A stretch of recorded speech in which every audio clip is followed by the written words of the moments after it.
So I'll move on to the next item on the agenda is an information item to provide us with an update on the fitness for service for the Chalk River Laboratories, as outlined in slide D16M32.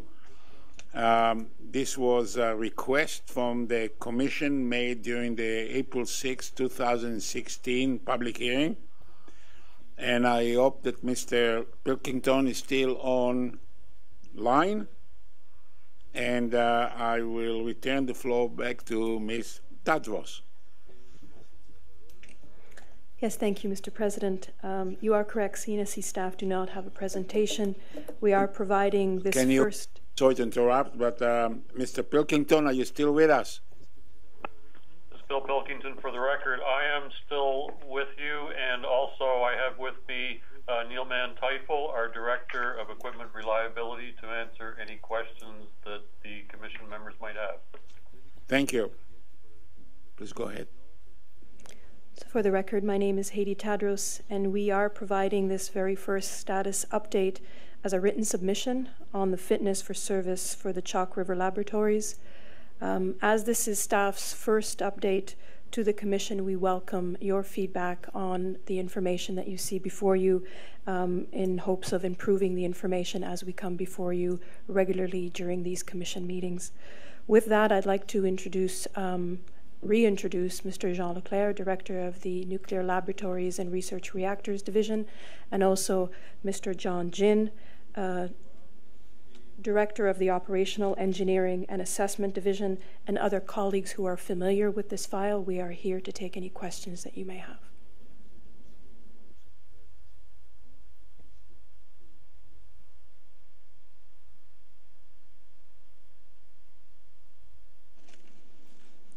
Okay, let's get into the question session with Ms. Velshi.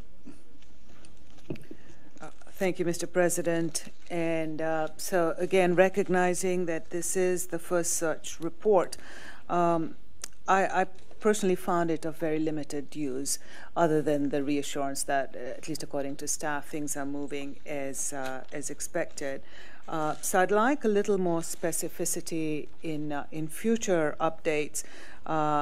When we expect CNL to meet the requirements and be at the satisfactory level, and if there is any kind of, I don't know if it's a work down curve or something, percentage complete or whatever, that can allow us to monitor more closely how things are coming along and specifically what's being done, and if there are any challenges, that those get identified. So again, at the big picture level, you gave us the assurance, but more specificity would be very helpful. Thank you. We will do that for the next meeting. But in the meantime, I'd like to hear from CNL. Is there a deadline for achieving satisfactory rating from CNSC? It's Bill Pilkington for the record, and we would like to achieve a satisfactory rating as early as possible, and we're working aggressively towards continued improvements in fitness for service.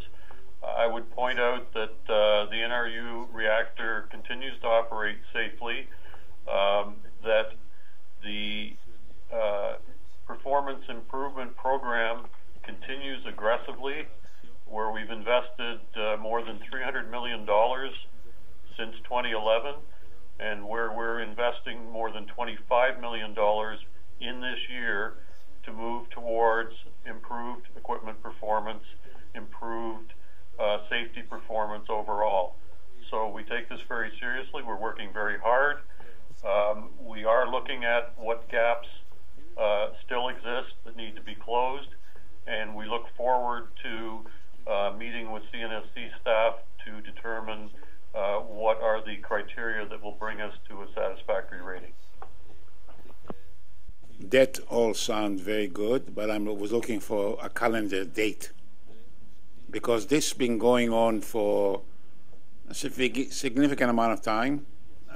So I would have I would have liked to have seen a target date from both CNSC and CNL. Can somebody give me a clue? Is it going to be in my lifetime? So, Mr. President, the target date at this time would be at or before the next license renewal. We still need to work out details, as Mr. Pilkington mentioned. We need an absolute clarity on the remaining gap and the closeout criteria to achieve that. But if you want a date right now, I would say that's the target right now, would be at or before the next license renewal. Which is, remind everybody. Assuming we have a positive decision by the Commission, that would be March 2018. That sounds like a long time to me for something that's been in action for how many years? They were rated below 2006. 5 years. No, 10 years. Jean Leclerc, for the record, it's been certainly a long period of time. As the director has been on the job for 2 weeks, I can assure you that I will be focusing a lot of my energy in this particular area, and we will work very, very closely with CNL. Unfortunately, I can't give you an earlier date at this time because we need to do a bit more work with CNL, again, to get that clarity and make sure that we're both very clear on what the remaining gap is and what the closeout criteria will be. And we'll come back to the Commission with further updates. And if we can get that date sooner, certainly I think it's all in everyone's best interests. Well, you know, in every meeting, right now, in every meeting, there will be a standing requirement for you to report back. I'd like to see a little bit more definitive plans with action and dates by the next report. Understood. Okay, thank you. Mr. Tolgias. I'm a little bit surprised with the answer of CNL when you are saying satisfactory as soon as possible. As soon as possible is so wide that it could be 2018, 2025. You don't have any kind of inside progress and time frame which is telling that how you progress, and do you see them, staff, do you see this progressing? Because there is nothing about that. Jean Leclerc, for the record, CNL provides us quarterly updates of their IIP program that goes through exhaustive level of details with regards to all the changes that are made in these three areas. So I'll take the feedback from the Commission that in the next status update we'll provide more level of detail. But they're reporting to us quite regularly. We independently verify our inspections are done to check on progress as well. So again, I'll say that in the next report we'll make sure that we provide more details. If you want something a little bit further immediately, as Ms. Tadros mentioned, we have Dr. John Jin here who can touch on the periodic inspection program perhaps and elaborate a bit further in that area for the Commission's interest.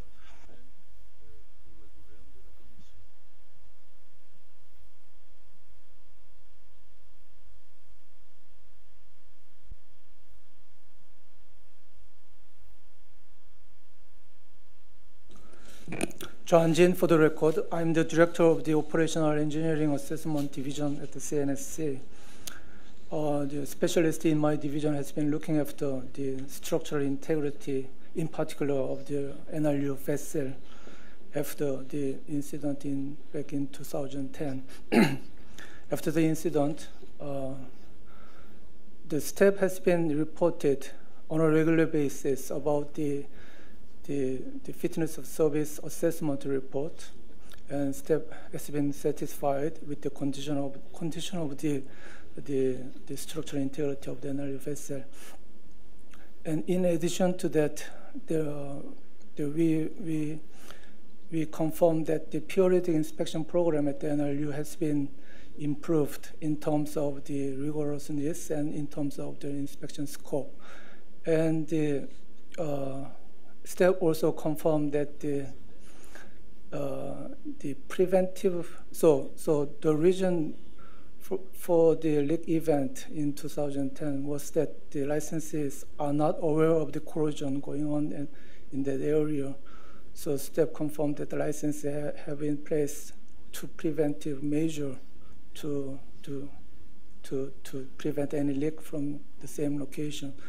So there are, and also R&D going on. So there are many elements that giving the specialist confidence that the integrity of the NRU has been maintained on a satisfactory matter.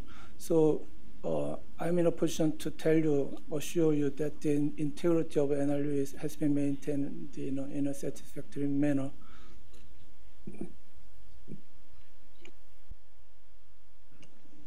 I'm trying to understand what we're really talking about. The NRU will be shut down this year, October, if memory serves right. And then it's on a standby only and going to be permanently shut down by 2018. So what improvement are we going to make them do to get satisfactory? We sure as hell don't want them to spend to refurbish the whole NRU if it's not going to be in operation. We got to come up with a scheme where everybody is happy from CNL side and from the CNSC side.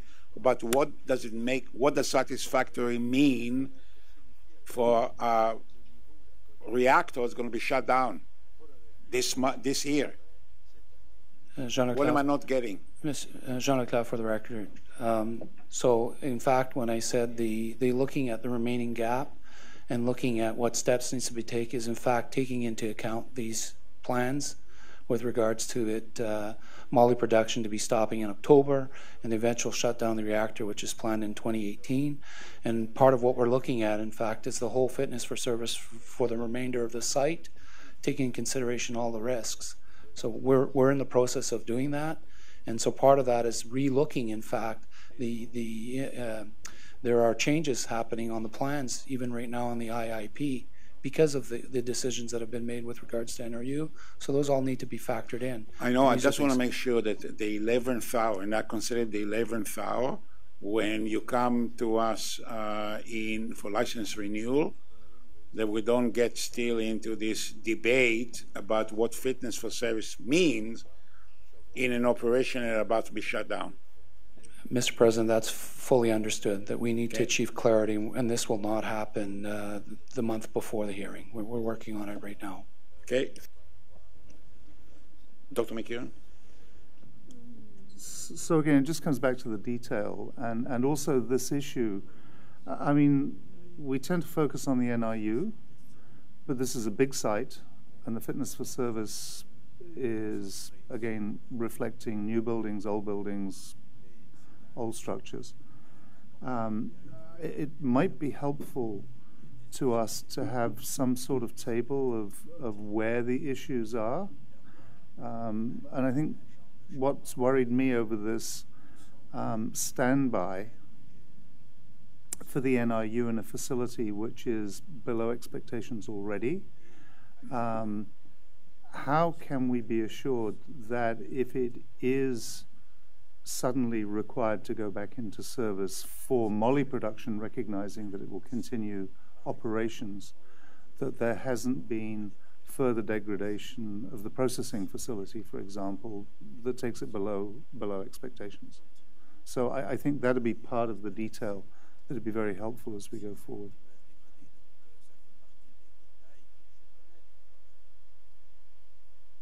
CNL, you want to comment on all of those things? It's Bill Pilkington for the record. I would just clarify that although the isotope mission will move to standby as of the end of October of this year, we will be continuing to operate the NRU reactor at high power. In addition to molybdenum-99, we do produce other isotopes, and we will be using the NRU to progress science for the remainder of its life. So that said, we're in agreement with staff on the general path forward to address this issue. Okay, thank you. Monsieur Hervé? Well, Mr. Pilkington just mentioned at the beginning that they will talk with the staff to get the criteria to get to that satisfaction point. So they are waiting for you to. So my question is, do you know exactly those criteria? And can you, if tomorrow they come to see you, say, this is what you have to do, 1, 2, 3, 4 thing? So, Jean Leclerc for the record. So the progress has been made. A number of the criteria are met. That's why we're in the process of finalizing it. So when you say exactly the criteria, the answer would be no. That's why we're getting in those final discussions right now. But I want to reiterate the progress is being made and clear evidence of progress that we've been monitoring and verifying regularly. So the short answer is we have criteria right now. We have sub areas that we look at within the fitness for service area, but we still need to get some finalization. Also, again, taking into account that part of that rating needs to take into account the plans for the site itself. So if I can just touch on a certain area to provide a sense of that. The condition of the vessel, as we all know, is not perfect. It's far from perfect. There's a number of measures they need to have in place in order to ensure that the vessel is being inspected regularly and they're verifying it, and they have a number of measures that are in place. Ideally, the solution would be to replace the vessel. Clearly, that's not something that we would expect. But we want to look at the vessel and the vessel integrity and how does that, the measures that have been taken, how does that fit in now with regards to looking forward now? So that's part of the criteria that we're trying to get refined. So we have them, but we need something a little more exact so that we can get that clarity with CNL and within ourselves to make sure we can move this to closure. Because the problem I have is to have an idea of the importance of that fitness for service in that case. So what is the weight of that fitness for service below expectation when you say that everything is satisfactory and can continue to operate? So what is the weight of that fitness for service? Is it something important or not? So first thing I should say, all the safety control areas are important. If they weren't important, we wouldn't be measuring them, we wouldn't be verifying, we wouldn't be inspecting and doing all the work that we do. So it's clearly important. But that being said, we look at fitness for service. In this particular situation, CNL has a number of other measures that are in place to make up for the fact that this area is not as strong as it can be. Also to remind the Commission, the below expectation is not unsatisfactory. It does not mean that it's below a threshold that we now would deem unsafe. So below expectation does not translate to unsafe conditions. If it was, we certainly would not recommend to them to continue to operate. So it is below expectations, but so we are working on it and we're continuing to make progress in that way. Mr. Jamal? Chairman Jamal, for the record, I'd just like to reiterate the fact that any safety significant issues have been resolved and been addressed. What we're talking about is progress associated with the fitness for service. So I confirmed the fact that we have discrepancies between us as a regulator and CNL as the implementer of the licensee with respect to the implementation to the satisfaction of the CNSC. As you recall, the Commission approved the Integrated Improvement Plan of the ACL at the time and CNL right now. CNL has accepted and adopted all of the program requirements that the Commission approved. So the elements that are not of immediate safety significant, that's what we're talking about with respect to fitness for service. And your question, Mr. Rave, is very valid. What is the safety risk significant? No fitness for service element that is associated with the immediate safety of the NRU is left unattended, nor regulatory oversight was being applied. What we're talking about is fitness for service, as Mr. Leclerc said, is associated with the NRU and the site itself, because CNL adopted the programs or previous program that they had deficiency in them. But we still have issues where we call it criteria for closure that CNL at times cannot meet, but we're going to take now into consideration the condition of the site and the operations associated with the site itself, from the standby of moly production to the NRU continued operation for the production of other elements, as Mr. Pilkington has mentioned. So we will come back to you with much more detailed element, and we already have that experience. When the NRU was undergoing repairs, we were coming before the commission on a standing business at every commission meeting, giving you the data that Ms. Velchi has requested. So we started with so many items to be done, and then we're providing you with the progress. In this case, we will be providing with the data with respect to what was accepted as a program by CNSC staff and how it's being implemented by CNL. But we need to come to clarity with respect to what is required for closure and come to agreement what closure looks like, because we do not want to relive the fact that what we consider not closed, where in fact the licensee thinks it's closed. And that's the work that's being put in place right now. And Mr. Leclerc giving you an extreme deadline, but most likely we will be meeting and coming to a conclusion way before the commission renewal or the CMD being produced before the license renewal. Okay. Any other question? You know, we have 14 safety and control area and plus other issues that we assess together to give a bottom line rating to a facility.